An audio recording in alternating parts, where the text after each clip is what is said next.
Grace and peace to those who are joining us today for this conversation.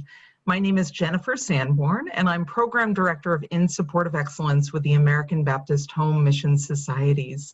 And it is my joy and privilege to be gathered once again with the authors of one of Judson Press's newest books, Health, Holiness, and Wholeness for Ministry Leaders.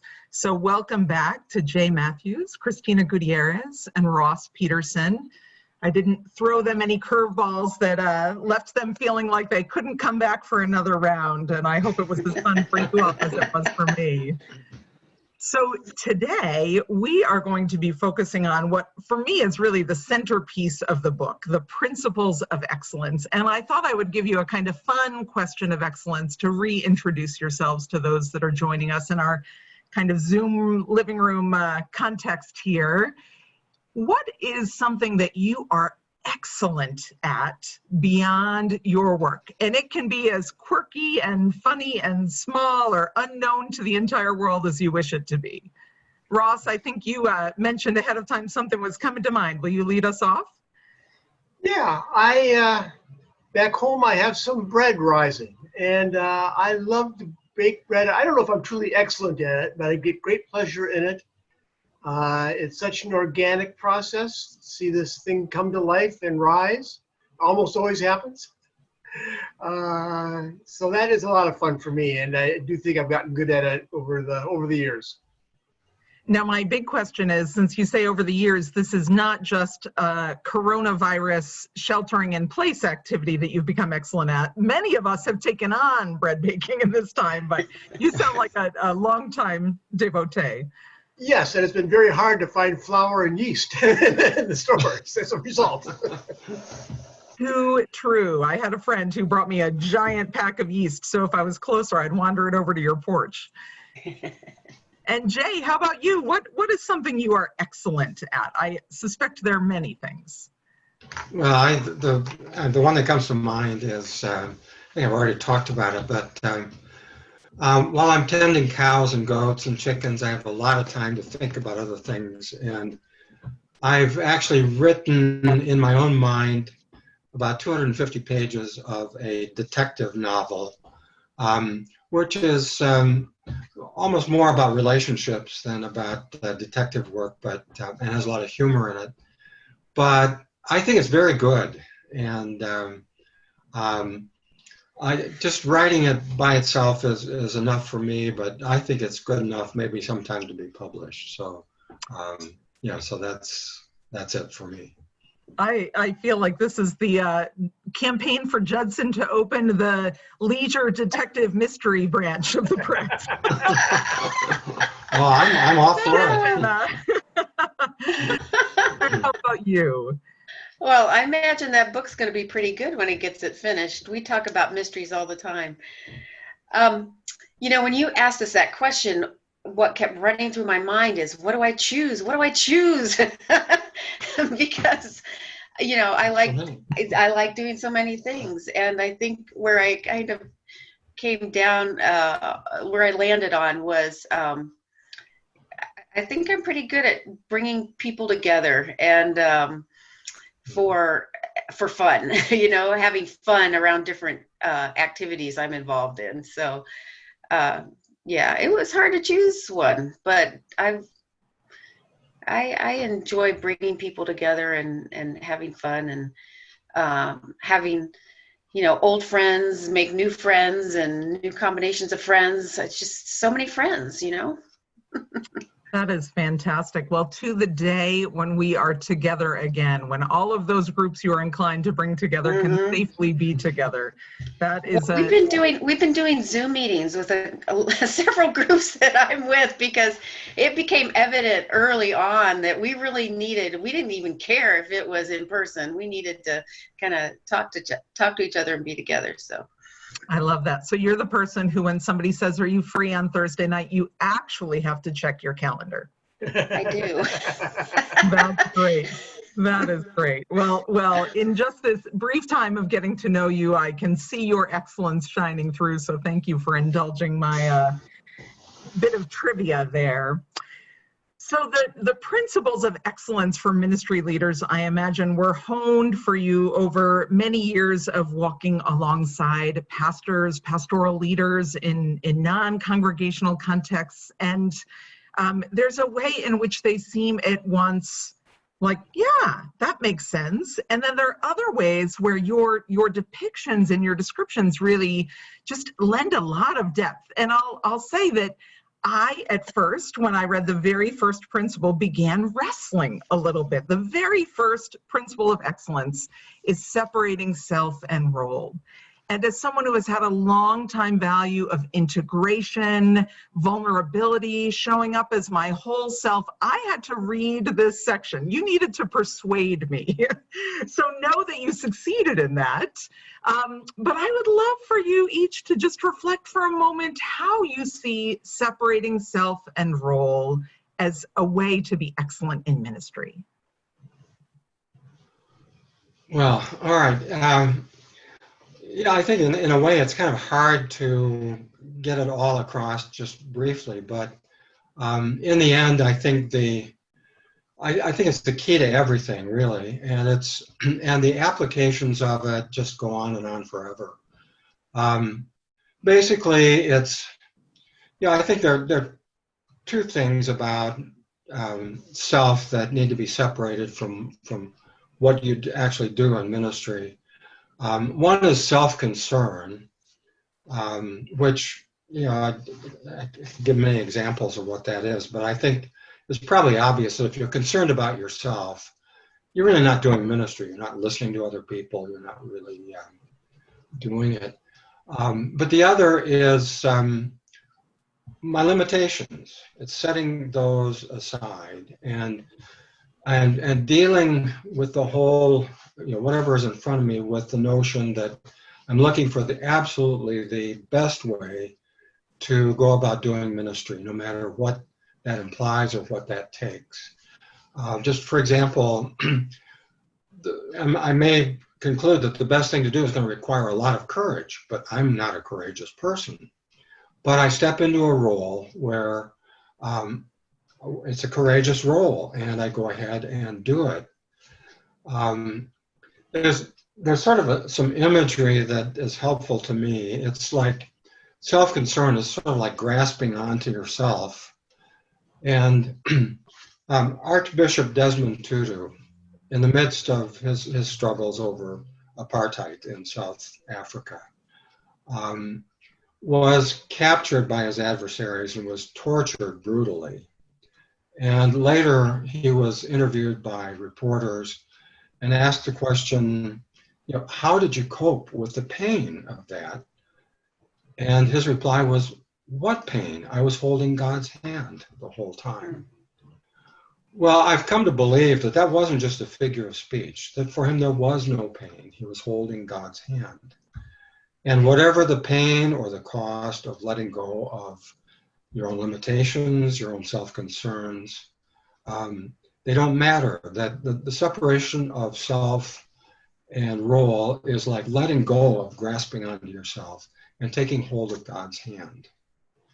And it's basically what happens is something that we repeat, we probably repeated tens of thousands of times in our lives.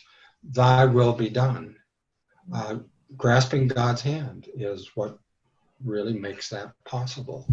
And basically that's our role. One thing I'll add, and I'm really eager to hear from the other two.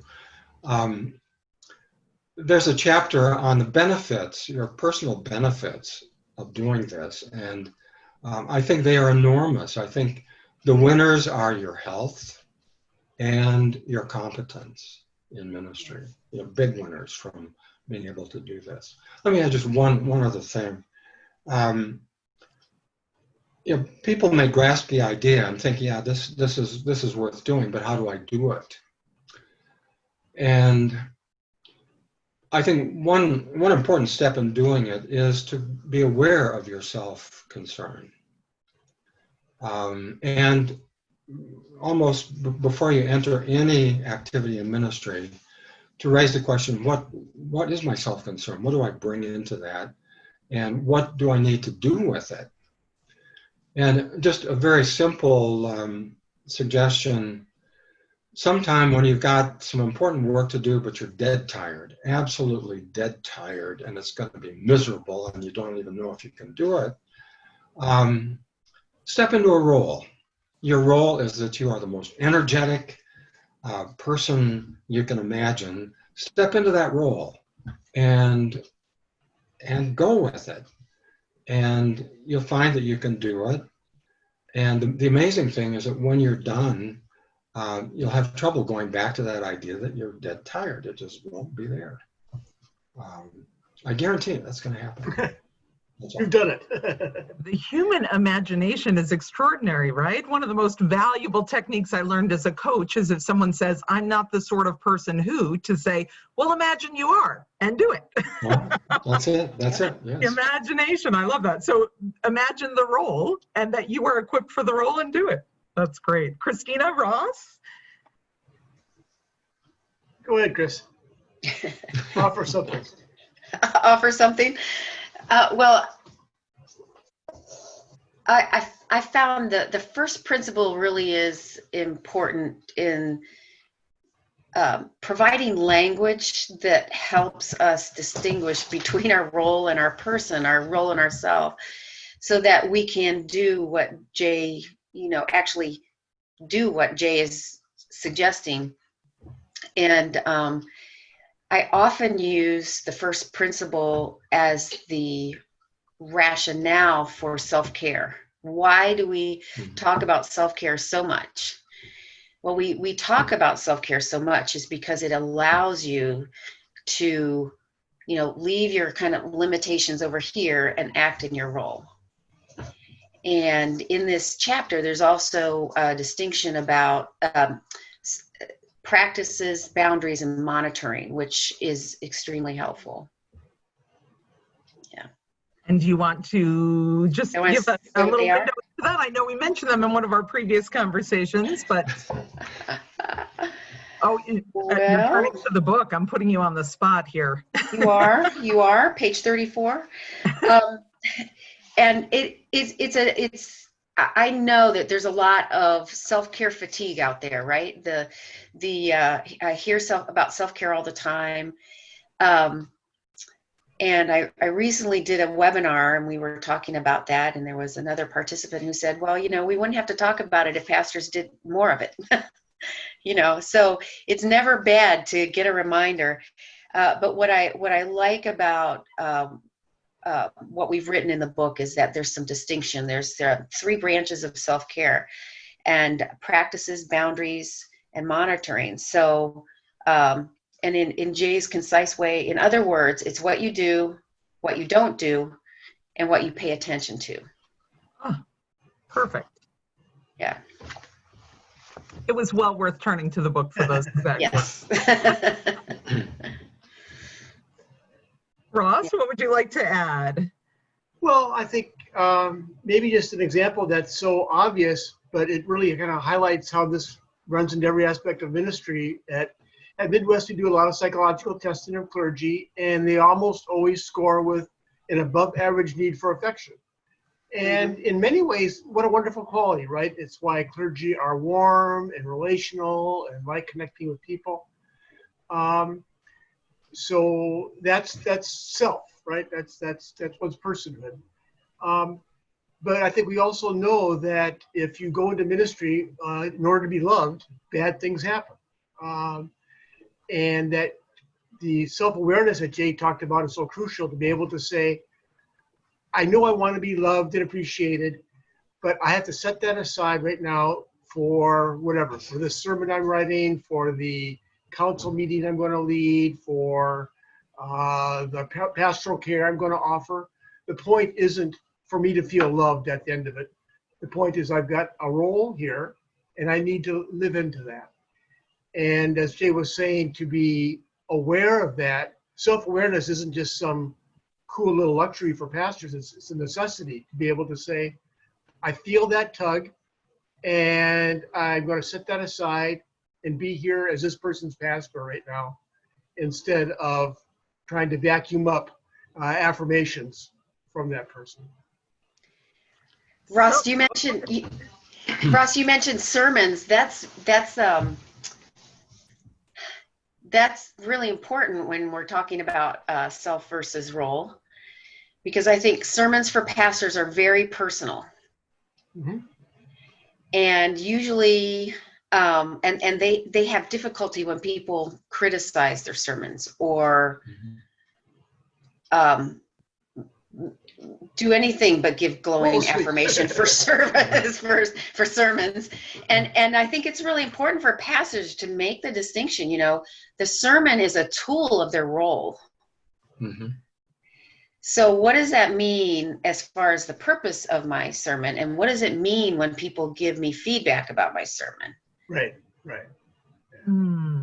Yeah, I think a part of self-concern goes back to narcissistic wounds, which we all have to some extent. And those tend to be, it's self-concern that we're not always very much aware of. That's why I think it's helpful for pastors to go into some depth in understanding their own history, their own backgrounds, and to identify those narcissistic wounds. And those can be particularly damaging, I think, to ministry. For a lot of ministers, I think there's, and maybe only in a mild form, but the narcissistic wound leaves them feeling like they can never really measure up to what they're supposed to be. And ministry is often talked about as the highest calling, and that's part of the attraction that brings people into ministry, that helps with that narcissistic wound. Well, if they take that seriously and try to please everybody or work 165 hours a week, that is not good ministry at all. I am seeing already that we could have done a complete conversation on each of these principles. I'm so tempted to go, and what about when other roles get involved in this picture? And I think the book really just delivers all of those questions, because of course you're not just a self and a pastor. You might also be a parent, you're a friend, you might be a child, you're a member of a community, a partner, spouse. So I just think you've given such a compelling set of tools.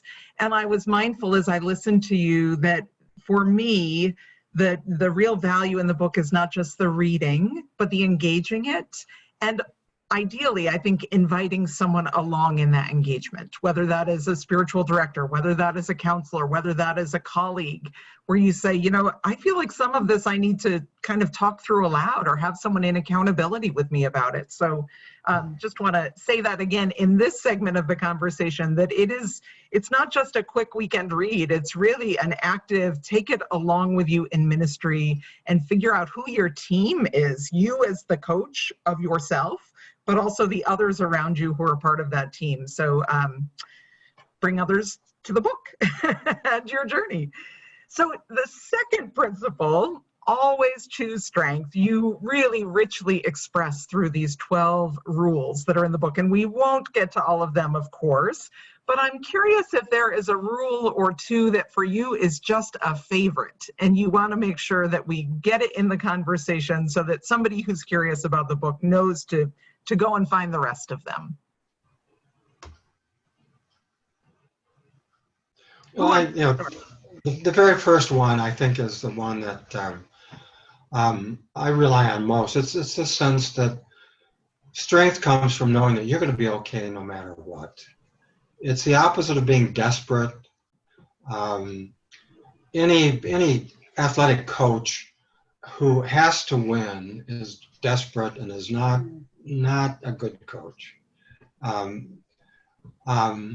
You're okay no matter what, and that's the groundwork. And basically, your appreciation of God's love for you is really the ground for that. I will just say anecdotally, I marked a page as well, and it was related to that strength because this made me laugh. you have just these bits of curious and surprising wisdom along the way. So you say, carefully plan what it is you would do if you suddenly no longer had this job. Go about it not with a sense of desperation, but with a sense of anticipation, even fun. But don't have so much fun that you quit your job. And I read this and thought, oh, I'm not the only one who plays the what's the worst thing that could happen game and tries to turn it into an opportunity. I enjoyed that you understand how the mind actually functions, and you don't seek to shut down those thoughts. You say, indulge it for a while if you need to. What would you do? And is there liberation from considering that you are more than this role? So I loved that one as well. Christina, is there a rule of strength that you want to lift up? Well, there's a couple of them later on that I think are kind of reinforced with me often when I work with pastors. And one is position of strength is inviting critique. And the other is asking people to join you, because nobody is an island. I mean, it's an old saying, but it's very true. Pastors who tend to do things on their own for whatever reason, they burn out. They can damage the relationships that they're in at the church and personal relationships. And they don't thrive. So those two kind of come out to me often. This is coming from our extrovert. Yes, that is true. That is true, Jay. I didn't think about that. Those are two extrovert things. Tell me more. Tell me more. Yeah. Group that I can join and connect with. I love it. Yes. Ross, how about you? Well, first, I just really love how this chapter detoxifies the word strength, because our society so much lives with strength is coercive, violent, whether violent in action or violent in language. And so that's a huge gift, I think, that the book brings. I was going to say something else, but I guess I want to hitchhike on what Chris was saying in terms of reaching out to others. Maybe because I'm wired a bit this way. When things are relatively easy, I naturally reach out to others. When things are really tough, then I think I've got to handle this myself. That's strength. And that's a perverse way of thinking, right? And to really embrace the sense that reaching out to others, communicating honestly, listening to them, inviting them to show their strength is the strongest possible thing you can do. And Jay talked about operational beliefs. I think that's a great one, to be able to say, I'm wired the other way, but I'm going to claim this belief that reaching out to other people is the strongest thing I can do in this situation. I think that would, if pastors did that, they would spare themselves a lot of poor choices that lead to disaster situations. So that's what I would underscore. Very true. So there's an area that I want us to dive into for a moment, because as I said the last time, it's really important to acknowledge when we are speaking. So we are in a new day. We didn't just change a tire and come back in an hour later. Today is now June 19th, 2020, Juneteenth. Some in our country are just coming to awareness about this particular holiday, this day when the news of liberation at last reached the last of the enslaved peoples in Texas. But we are living in a time that feels, I think, to nearly everyone contentious, where on everything there's a side and another side and very little nuance and gray, and you better name your side and kind of dig in there and listen to those voices and speak only those messages. And I see pastors as being in a particularly challenging place in this. They often lead congregations with folks on both sides or all sides. And I'll just say from my own time of pastoring and growing up in a pastor's family, sometimes conflict is seen as something to avoid rather than a resource to engage. And I'm going to implicate some of our Baptist principles here. The notion of the priesthood of all believers sometimes translates into every opinion is equally valid and deserves a full place in worship, in Bible study, in the council meeting. So, I think we have our own Baptist challenge because we are not a creedal guided by a central authority denomination. So there is this principle that you put forward that I loved it, and I have found myself playing with it in different contexts. You say on page 79, even if you yourself are on one side of a conflict, excellence is possible if you help the other side take as strong a stance as possible. And I, at the risk of kind of extending the question further, I want to say that it was easy for me to think of some of the conflicts I experienced as a church and see this instantly applying. Do we get the new heating system or not? I imagine at this moment, maybe some questions about, do we worship in a building? Do we return to in-person worship? I can see this. I think I begin to struggle when it feels like we enter into moral territory, the valuing of human beings, the valuing of Black lives, particularly in this moment when we are contending with white supremacy, racism, awakening to many people. Is it dangerous to help someone take a strong stand on some of these issues? Well, I think, what you're saying there, I would say there's no point in defending the book at this point. You're absolutely right. It's hard because, I think everybody, there are two parts of each of us. We are imperfect human beings, and we are perfect children of God. Jesus said, forgive 70 times 7. He didn't use the word infinity because he was speaking to his audience. But basically, we are perfect children of God. And we're all messing around in God's playpen, but God's playpen, keeps us all in his love. And, the best way to minister is to be able to relate to that part of people that, that we are all perfect children of God, including, I hate to say it, but including racists. But that does not mean that we have any business empowering them in their position or their tactics or whatever they're about.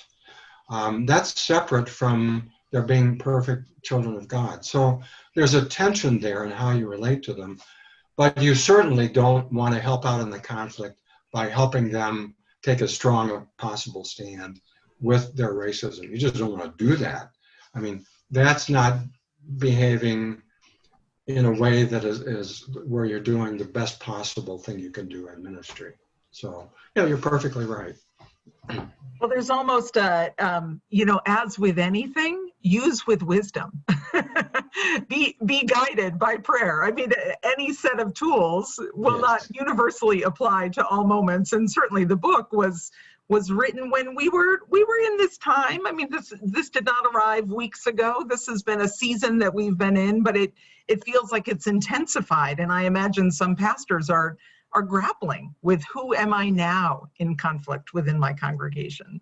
Christina, you look like you're about to speak.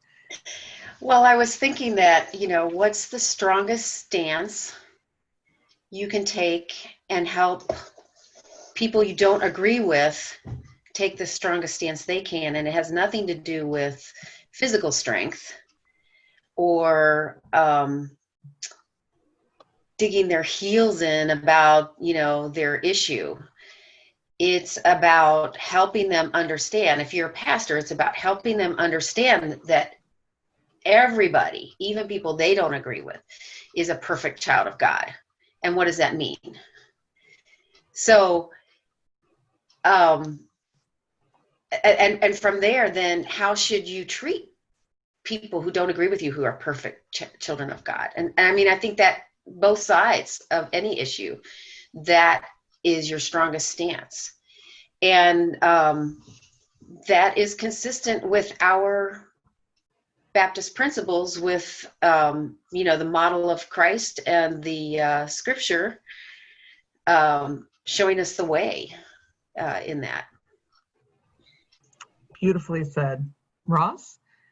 Maybe just a slight counterpoint, and I think part of it has to do with it kind of redefining what the word strength is. Inviting a racist Yes. to take a strong stand isn't inviting them to be more aggressive. It's inviting them to be more authentic. I'd recently seen a webcast of some people who are working with racial reconciliation and addressing hostile white nationalism. And there was an African-American jazz musician named Daryl Davis who for decades has been pursuing conversations with KKK people. And so there's these pictures of him shaking hands with KKK people in full regalia. And Davis is no weak guy. I mean, you get the sense that when he is speaking strongly, but somehow he invokes a healthier kind of strength in the people he's talking to, and they engage in conversation.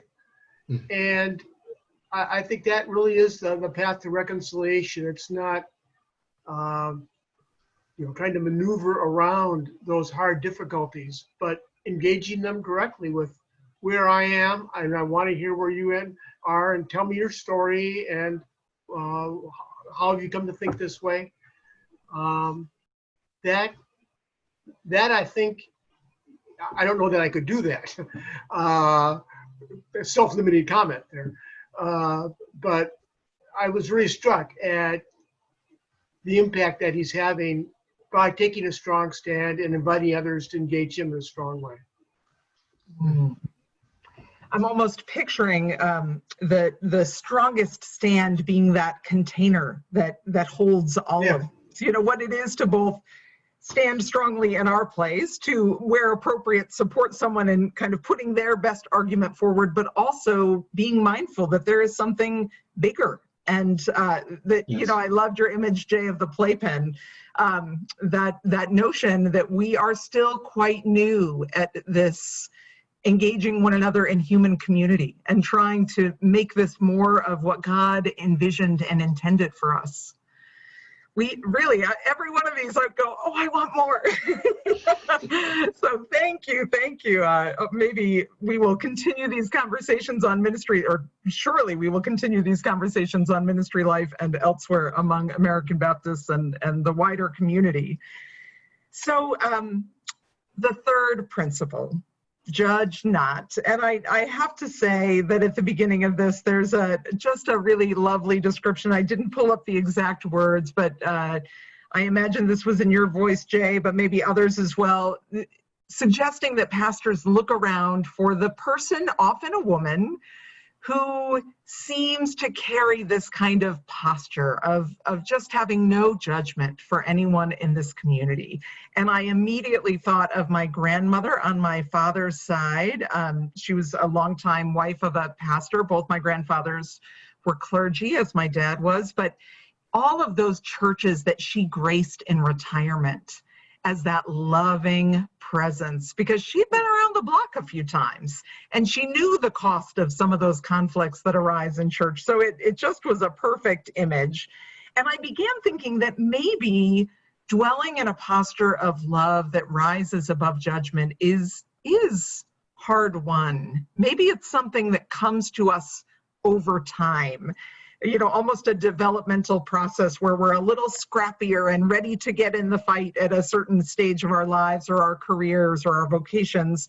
And then we grow into a place of seeing there is more to this person.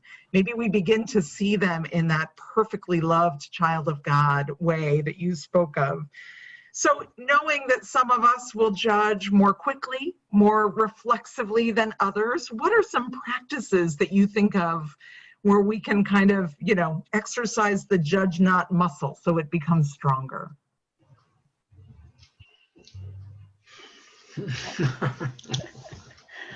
It's the $1 million question, right? Well, I think it goes back to what, we're just saying that you can look at somebody else in two different ways. You can look at their imperfections, but you can look at your own. I mean, you could spend a lifetime looking at your own imperfections, and that's probably more profitable to do that. But you can also look at them as the perfect child of God. And if you just make that as a choice, I'm going to try to do that, you'll get some help along the way and find that more and more you're going to be able to do that.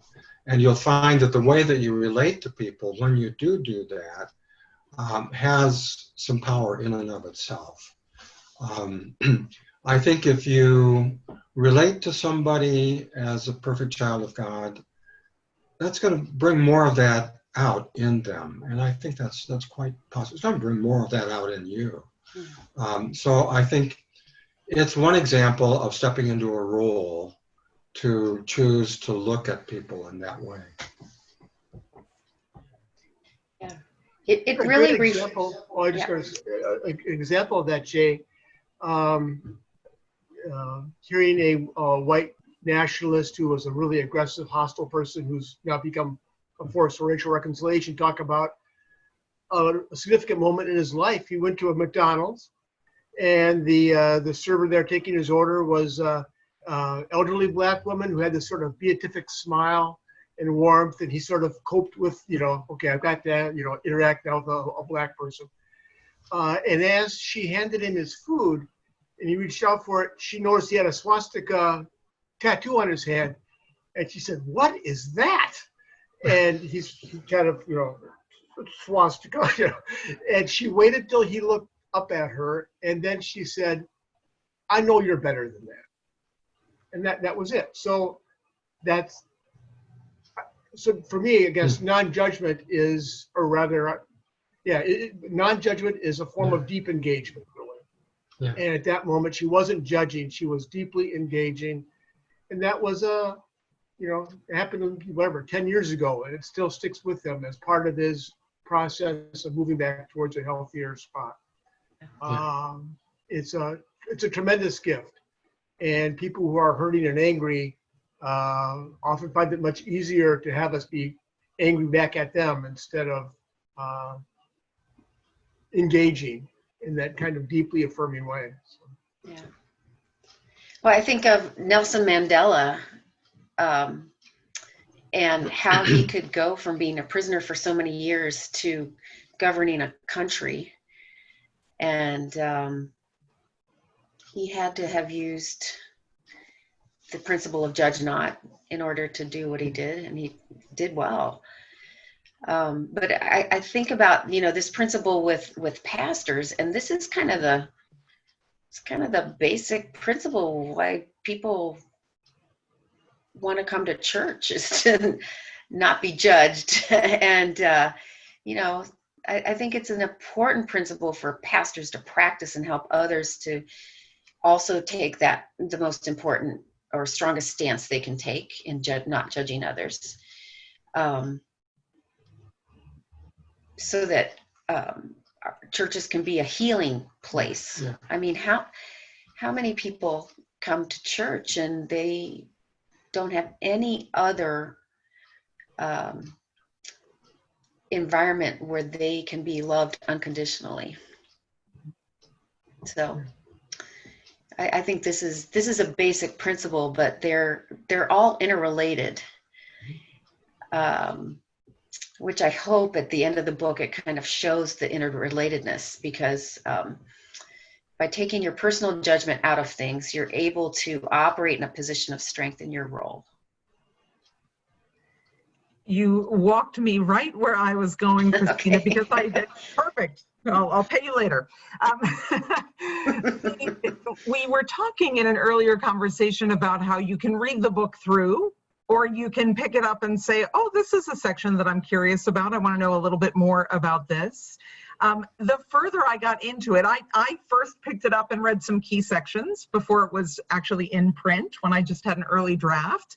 And then I went back and read it through. And as I read it through, I began to see all that beautiful kind of referencing within the book. I think of it as the place where when you're maybe in college and in the beginning it feels like you're taking a literature class, a psychology class, a religion class, a history class, and then you reach like, spring of your sophomore year and you're going, oh, it's all connected.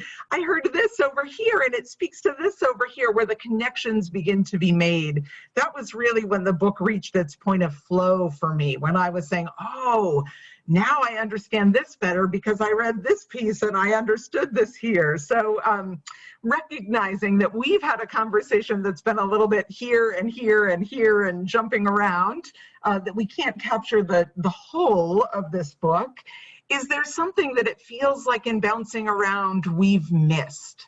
Something that you want to make sure we lift up and name and just kind of speak into the air for people who are listening?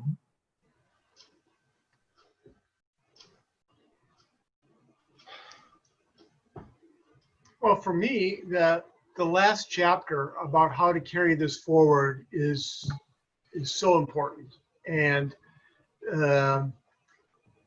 there's so much in there, but the part that really struck me is the sense that